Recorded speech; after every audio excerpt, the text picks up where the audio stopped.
Today, we're going to dive into the story of one New Yorker whose work weaves through the fabric of the city, from the tragedy of 9/11 all the way to the future of AI in our schools.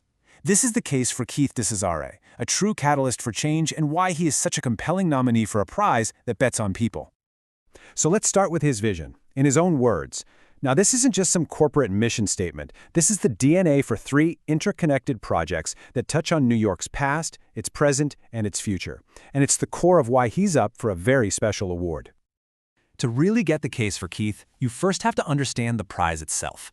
The David Prize isn't for just a good idea. It's specifically for the doers, the people who have already proven they can make things happen and just need that one critical investment to take their work to the next level. It's a bet on a person.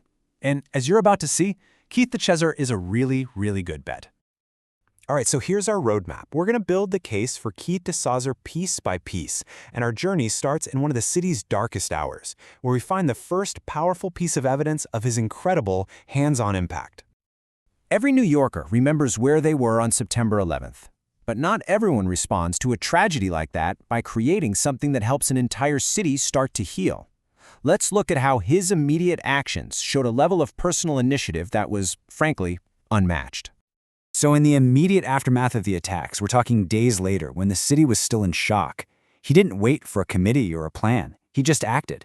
He founded ArtAID and built the very first memorials at Ground Zero, giving New Yorkers a physical place to grieve together. And today, that work is literally part of the city's official memory. And this is the part that you really have to let sink in. It was said that he, one individual artist, managed to accomplish more on the ground than entire city agencies. That's not a small thing. That's a powerful testament to his ability to just get things done, especially under the most extreme pressure imaginable. And that drive, that initiative, it didn't stop in 2001. Years later, he was tackling a totally different kind of crisis, the digital divide. He was working to bring high-speed internet to 500,000 residents long before digital equity became the citywide buzzword it is today. So from crisis response, we shift to cultivating life. His drive to see a need and act on it is on full display in his own neighborhood, where he took on a problem affecting both the local environment and its youngest residents. He saw 2 problems happening at the same time.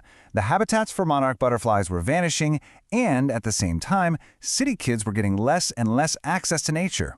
Instead of seeing 2 problems, though, he saw one elegant solution: the Inwood Butterfly Sanctuary, a project that restores nature and connects children directly to it. Brilliant. And this right here, this is his playbook. It's not just a nice idea. It's a clear, actionable plan that gets real results. He works with city agencies, he prepares the ground himself, and he inspires the whole community to get involved. He literally transforms a neglected patch of dirt into a living, breathing classroom. And of course, work like this, especially when it's born from passion and really limited resources, it gets noticed. The sanctuary became this beloved neighborhood fixture, and it's earned both local and even national recognition for its incredible impact.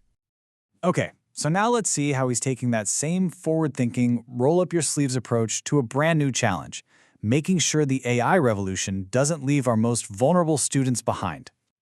He recognized that a new digital divide was starting to form. It's not just about who has an internet connection anymore. The real question now is, who has the skills and the critical thinking to actually use the powerful AI tools that are going to define our future? Exactly. Getting people online, which he'd worked on before, was a huge first step. But he saw that it just wasn't enough. The next crucial leap is teaching students how to harness these incredible new technologies ethically, creatively, and effectively. And his iGentix AI curriculum takes this challenge head-on. It's already being piloted in Washington Heights, and it is so much more than just a coding class. It's this holistic, project-based approach that's personalized for each student. And this is the really important part, it's deeply focused on creating ethical, creative, and critical thinkers. Okay, so we've seen this consistent thread, right? He identifies a critical need, he develops a practical, hands-on solution, and he executes it with this incredible personal drive, often with his own money. So now let's tie it all back to the David Prize. When you map his 40-year track record right against the prize criteria, the alignment is just crystal clear. Visionary leadership? Check. Proven ability to execute, often on a shoestring budget?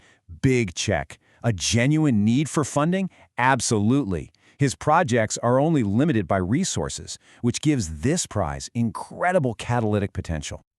So, what would $200,000 actually do? What's the real-world impact we're talking about with this kind of catalyst? And here's the crucial point. This funding isn't for an idea that might work. It's the fuel to scale 3 interconnected initiatives that are already successful. It would take his volunteer-run AI pilot and make it a daily program, it would stabilize his conservation work, and it would launch a whole new effort to bring these opportunities to thousands more students across the city. Ultimately, the entire case for Keith De Cesare boils down to this one powerful question. We have seen what he can build with pure passion, grit, and very limited resources. The David Prize offers the chance to see what he can build for all of New York City when that amazing potential is finally and fully unlocked.